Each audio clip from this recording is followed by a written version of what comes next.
Los ángeles anunciaron la llegada del Mesías a los pastores, pero ¿quiénes serán estos pastores? Acompáñanos a descubrir este y otros detalles en el programa de hoy.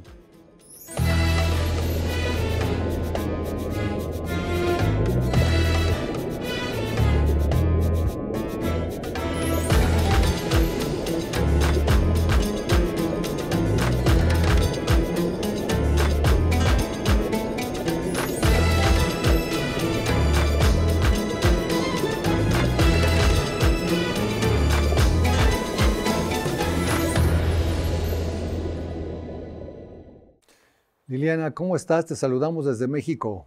Bueno, un saludo muy especial para todos en este día. Muchas bendiciones del Padre a sus vidas. Bien. Liliana, siempre escuchamos de los pastores recibiendo el anuncio de los ángeles, pero ¿quiénes eran estos pastores? ¿Qué tan importantes eran estos pastores que tenían que recibir este anuncio del cielo? Ese es un tema tan lindo entenderlo porque definitivamente yo creo que nos había faltado como la mitad de la historia, digamos. En el programa anterior ya vimos que en toda la región de Migdal Eder hasta el mismo Belén era donde estaban se estaban criando todas las ovejitas que iban a ser usadas en el templo, las ovejitas que eran bien puras, que tenían que estar listas para el sacrificio. Lo que ya de por sí nos habla del nacimiento de Yeshua, que era el sacrificio perfecto. Pues ya podemos encontrar esa relación. Pero ¿quiénes eran los pastores? Porque nosotros encontramos en Lucas 2:8 que nos dice la palabra: había pastores en la misma región que velaban y guardaban las vigilias de la noche sobre su rebaño. Y he aquí se les presentó un ángel del Señor, y la gloria del Señor los rodeó del resplandor, y tuvieron gran temor. Pero el ángel les dijo: no temáis, porque he aquí os doy nuevas de gran gozo, que será para todo el pueblo, que os ha nacido hoy en la ciudad de David un Salvador, que es Cristo el Señor, o que es el Mesías el Señor, o el libertador el Señor. Esto os servirá de señal: hallaréis al niño envuelto en pañales, acostado en un pesebre. Como les digo que en el programa, si ustedes no han visto el programa anterior, de pronto les recomiendo que vayan al app y lo vean, porque es muy importante hacer la conexión de lo que está pasando. Ya vimos que José y María tienen que venir a Belén por orden de un edicto del César, así que es un edicto de Roma. No se pueden negar porque recordemos que el pueblo de Israel estaba bajo el dominio romano. Toda la gente tenía que regresar a su sitio de origen, y José, que era de la casa de David, había regresado con María, que estaba ya a punto de dar a luz, había regresado a la ciudad de Belén.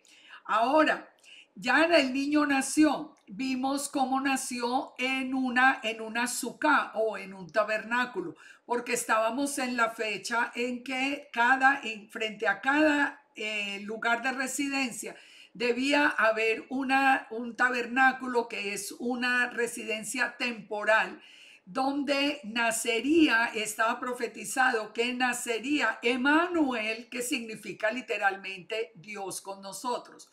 Ahora, estos pastores están en la región de Migdal Eder, y ellos están cuidando las ovejas del sacrificio.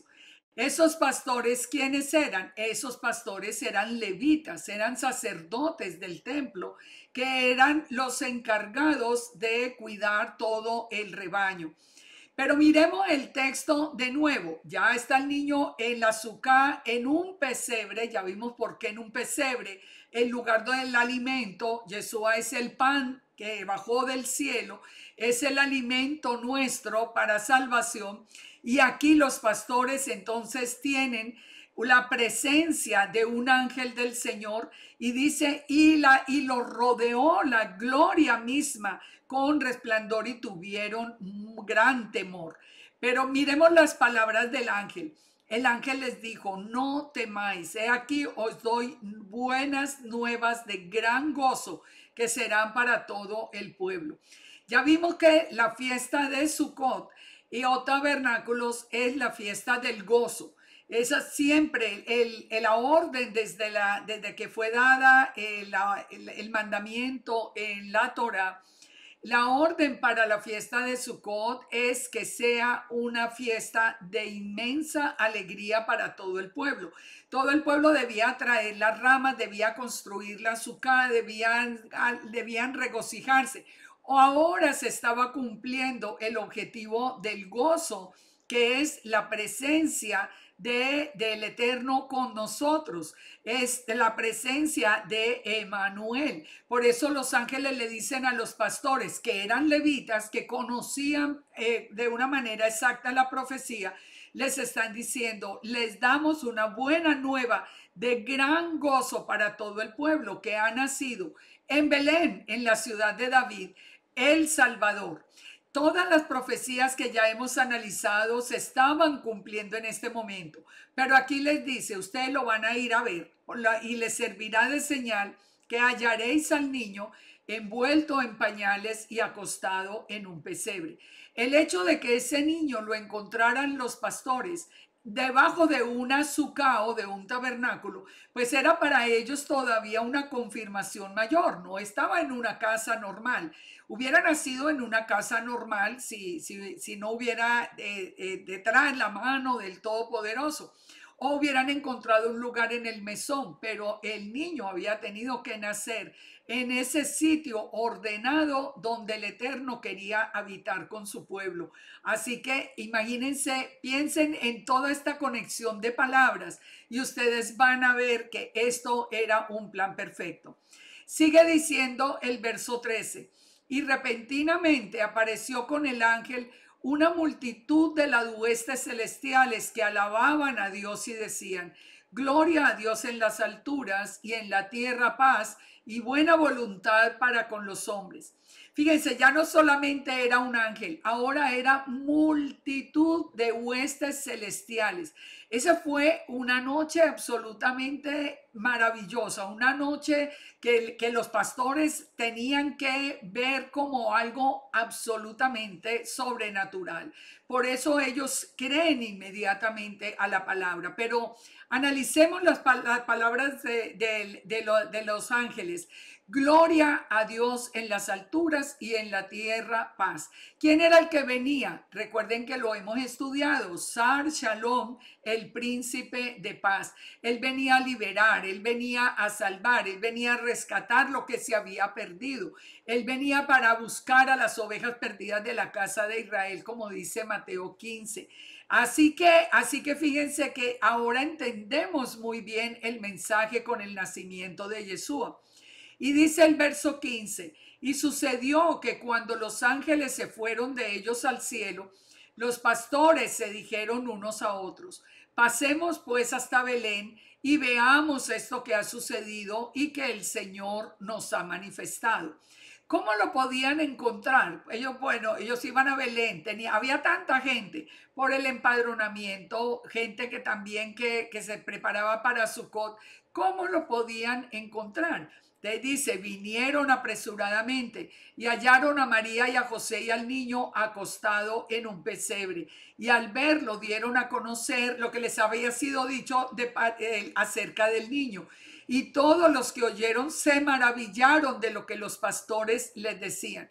Fíjense, la gente que estaba alrededor sabía que ellos eran levitas. Nosotros, ¿a dónde encontramos esa confirmación de que fueran levitas? Porque pues no es que simplemente estamos imaginando que lo fueran.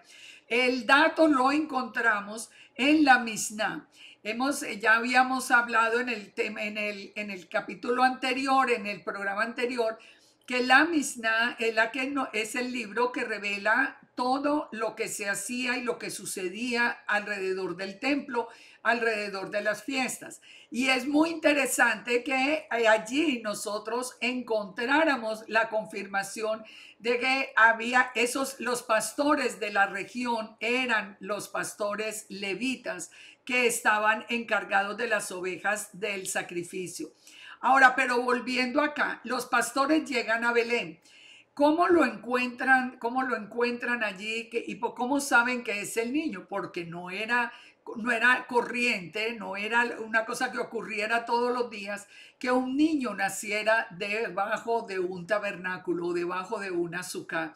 O sea, eso no ocurría, mucho menos en aquel tiempo cuando los medios de comunicación no iban a permitir que una persona se movilizara ya en un embarazo casi a término de una ciudad a otra. Aquí porque se presentó el edicto. Así que el niño que estaba en el tabernáculo y que estaba acostado en un pesebre cumplía con toda la especificación que había sido dada.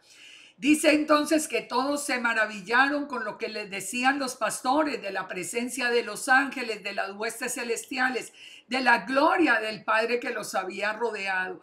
Y dice que María guardaba todas las cosas, meditándolas en su corazón. Yo creo que ella estaba en el proceso de entender qué era lo que estaba sucediendo. Y volvieron los pastores, dice el verso 20, glorificando y alabando a Dios por todas las cosas que habían oído y visto como les había sido dicho. Pero fíjense, es muy interesante esto porque ellos volvieron, pero ellos volvieron a dónde. Ustedes, si ellos eran levitas, claro que el primer lugar donde ellos tuvieron que haber venido a contar lo que había sucedido iba a ser al templo, porque ellos estaban directamente relacionados. Ellos tenían que venir a traer las ovejas para los sacrificios diarios. Esos pastores realmente son las personas que hacen la conexión directa con lo que el pueblo estaba esperando. El pueblo estaba esperando que se cumpliera el tiempo, de Daniel, que Daniel había anunciado que se sabía que por esos días tenía que nacer el Mesías, pero también ellos vienen a confirmarlo, como después nosotros encontramos en la palabra que había toda esa expectativa alrededor y que desencadena inclusive una persecución muy grande contra él mismo, contra esta familia de José, de María y de Yeshua recién nacido. Todos esto que nos lleva a concluir algo que es hermoso. El Padre le habla a su pueblo. Aquí le estaba revelando directamente a los levitas que tenían autoridad en el templo que había nacido el niño y que además eran los que criaban el ganado para los sacrificios y había nacido el sacrificio perfecto. Ellos no tuvieron sino que maravillarse, y nosotros también realmente con todos estos datos que podemos entrelazar. Bien, Liliana, ¿quién más conocía que el Mesías estaba naciendo en Belén? Cuando nosotros continuamos leyendo el texto, nos encontramos con la presencia de los sabios, de unos sabios de Oriente. Unos magos, dice en la traducción, pero el verdadero sentido son unos sabios de Oriente, porque para nosotros en español la palabra magos tiene una connotación completamente diferente. Miremos este texto, porque tal vez siempre oímos hablar como de los reyes magos, pero pocas veces sabemos realmente quiénes eran estos sabios que venían de Oriente y por qué sabían del nacimiento de Yeshua. En Mateo 2:1 nos dice la palabra: cuando Yeshua nació en Belén de Judea, en días del rey Herodes, vinieron del oriente a Jerusalén unos magos o unos sabios, diciendo: ¿dónde está el rey de los judíos que ha nacido? Porque su estrella hemos visto en el oriente y venimos a adorarle. Este dato es muy, muy interesante. ¿Qué era esa estrella que habían visto en el oriente? ¿Quiénes eran estos sabios que venían del oriente? ¿Qué quedaba al oriente? Quedaba Babilonia. ¿Quiénes eran esos sabios? La palabra sabios de Babilonia la encontramos de nuevo en el libro de Daniel. En Daniel 2:12 nos dice, por eso el rey con ira y con gran enojo mandó que se matasen a todos los sabios de Babilonia. Los sabios habían sido perseguidos. Nosotros sabemos por la misma profecía que el enemigo quería destruir a Yeshua en el momento del nacimiento, porque él sabía que era el cumplimiento ya digamos, de esa batalla de las simientes que había sido proclamada desde el mismo Génesis. Aquí nosotros vemos que desde Babilonia el rey había mandado a matar a los sabios, que eran quienes eran judíos de la diáspora. Recordemos, vamos a unir todo esto para que podamos entender. Recordemos que la casa de Judá fue llevada cautiva a Babilonia. Entre ellos fue Daniel. Precisamente ahí es donde encontramos que Daniel en Babilonia es cuando empieza a recibir toda esa revelación. Ahora, muchos de los judíos de la que estuvieron en Babilonia hasta el tiempo de Yeshua nunca regresaron, solo un remanente regresó de Babilonia a Jerusalén. El resto se quedaron en Babilonia, pero continuaban siendo personas creyentes, lógicamente, seguían siendo la casa de Judá en la diáspora, y ellos esperaban al Mesías. Fíjense, nosotros porque podemos saber eso con seguridad por dos motivos.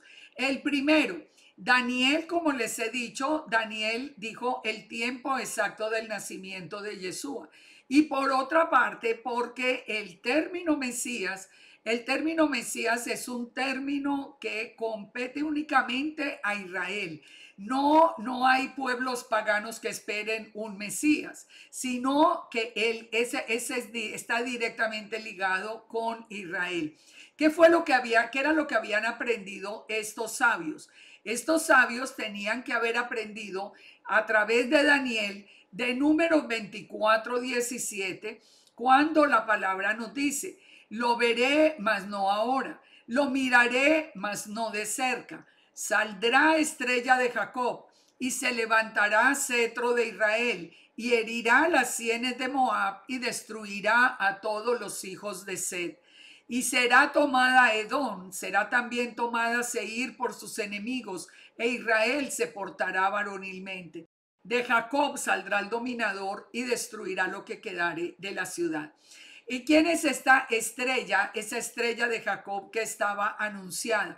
Dice que es el que levantará el cetro de Israel. Recordemos que la palabra Mesías significa rey.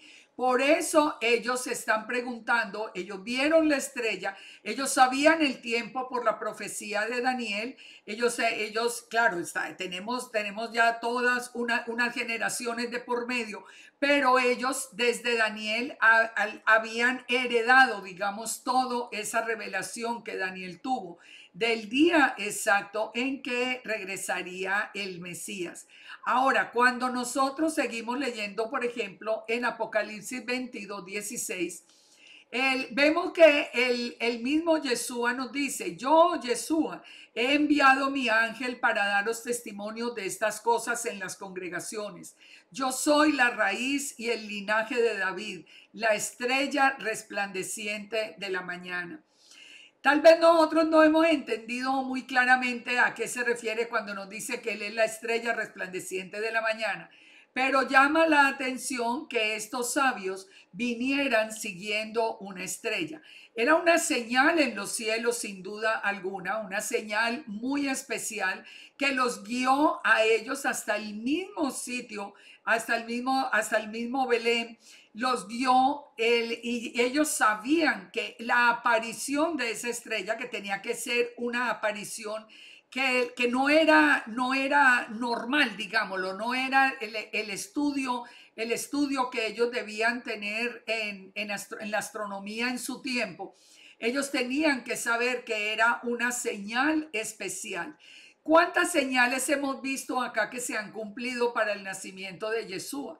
Hemos visto, inclusive en los programas anteriores, hemos visto muchísimas señales, muchas profecías cumplidas, todo puesto en orden. Así que volvamos al tema acá del mensaje de los sabios para entender mucho mejor. Ya sabemos quiénes eran. En Mateo 2:1 dice: cuando Yeshua nació en Belén de Judea en días del rey Herodes, vinieron del oriente a Jerusalén unos magos o unos sabios, diciendo: ¿dónde está el rey de los judíos que ha nacido? La estrella hemos visto y venimos a adorarle. Oyendo esto, el rey Herodes se turbó y toda Jerusalén con él. Fíjense, los levitas ya habían venido a contar que había nacido, porque ellos vieron el resplandor, la gloria y las huestes celestiales. Ahora aparecen los sabios, y los sabios vienen también confirmando que había nacido el rey de los judíos. Y dice: y convocados todos los principales sacerdotes y los escribas del pueblo, les preguntó dónde había de nacer el Cristo. Fíjense, aquí ya hay conmoción en Jerusalén. Es que siempre nos pareció que el nacimiento de Jesús había sido como casi un evento secreto, pero no, aquí nos dice muy claro que el rey Herodes convocó a los sacerdotes, a los escribas, y les dijo: ¿dónde van a nacer? Y ellos le dijeron: en Belén de Judea, porque así está escrito por el profeta: y tú, Belén, de la tierra de Judá, no eres la más pequeña entre los príncipes de Judá, porque de ti saldrá un guiador que apacentará al pueblo de Israel. Palabras muy, muy importantes de tener en este momento en cuenta, porque el que nació es el Mesías de Israel, no es el Mesías del mundo, es el Mesías de Israel. Entonces, nacería en Belén de Judá, ya sabemos por qué nació allí. Y dice el verso 7: entonces Herodes, llamando en secreto a los magos, indagó de ellos diligentemente el tiempo de la aparición de la estrella, y enviándolos a Belén dijo: id allá y averiguad con diligencia acerca del niño, y cuando le halléis, hacedmelo saber, para que yo también vaya y le adore. Ahora ya sabemos, como estamos explicando, que el enemigo siempre quiso destruirlo, que él quería más bien deshacerse de él. El punto que nos debe mantener en reflexión es: ¿cómo fue? Herodes creyó a la palabra de los levitas, que ahora creyó a la palabra de los sabios. Fíjense, y moviliza la misma orden que da de recoger a los sacerdotes para preguntarles y de enviar a los sabios para que le informaran. Ya vemos que muy en serio que se tomó la noticia. Ellos, habiendo oído al rey, se fueron, y he aquí que la estrella que habían visto en el oriente iba delante de ellos, hasta que llegando se detuvo sobre donde estaba el niño. Por eso yo les digo, no era una estrella normal, digamos, una estrella que podían ellos estudiar, era una aparición sobrenatural, algo que nosotros no podemos perder de vista. Es que nosotros tenemos un Dios sobrenatural, con eventos sobrenaturales, con un poder que nosotros ni entendemos. Al ver la estrella se regocijaron con gran gozo, y al entrar en la casa, ya ellos no estaban en la suca o en el tabernáculo, sino en la casa. Dice: vieron al niño con su madre María, y postrándose lo adoraron. Lo adoraron. ¿Por qué lo adoraron? ¿Por qué ellos se postran y lo adoran si en la palabra es muy claro que solo se adora al Padre? Porque ellos sabían por la profecía que era Emmanuel, Dios con nosotros, era el Padre con nosotros, era el mismo eterno enviando su palabra en la forma de un hombre. Y dice: y abrieron sus tesoros y le ofrecieron presentes: oro, incienso y mirra. Ya sabemos el significado: el oro como el rey era el incienso como al eterno mismo, y la mirra que nos habla del sufrimiento que vendría. Pero siendo avisados por revelación en sueños que no volviesen a Herodes, regresaron a su tierra por otro camino. Ahora también encontramos a Simeón después de esta visita de los sabios. Si volvemos otra vez a Jerusalén, encontramos a Simeón, que era un hombre justo, que esperaba la consolación de Israel y que el Espíritu Santo estaba sobre él. A él le había sido revelado por el Espíritu Santo que no vería la muerte sin antes ver al ungido del Señor. Entonces tenemos otra confirmación que es muy importante, también con todo un mensaje en sus palabras. Y por último vemos a Ana, la profetisa, la hija de Fanuel, que dice que ella estaba siempre en el templo, hablándoles a todos del niño, sobre todo a quienes esperaban la redención en Jerusalén. Así que son muchos los testigos, son muchas las personas que tenían influencia en Jerusalén y que dieron el testimonio de ese nacimiento sobrenatural. Bien, se nos está terminando el tiempo. Liliana, de acuerdo a todo lo que hemos visto, ¿cómo podríamos resumir la identidad de Yeshua? Sin duda alguna, es divino, es la palabra del Padre hecha hombre, es Emmanuel, es Dios con nosotros, es la luz del primer día, es la imagen visible del Padre, es el Gibor, el Dios fuerte, es Abiad, es el Padre eterno, sin duda alguna, es divino. Excelente. Muchas gracias, Liliana. Nos vemos en el próximo programa. Shalom, shalom. Nos esperamos en el próximo programa con muchos más datos muy interesantes. Bendiciones a todos de parte del Padre. Conocer bíblicamente la identidad de Yeshua es muy importante en este tiempo. En los próximos programas profundizaremos en la divinidad de Yeshua. Shalom.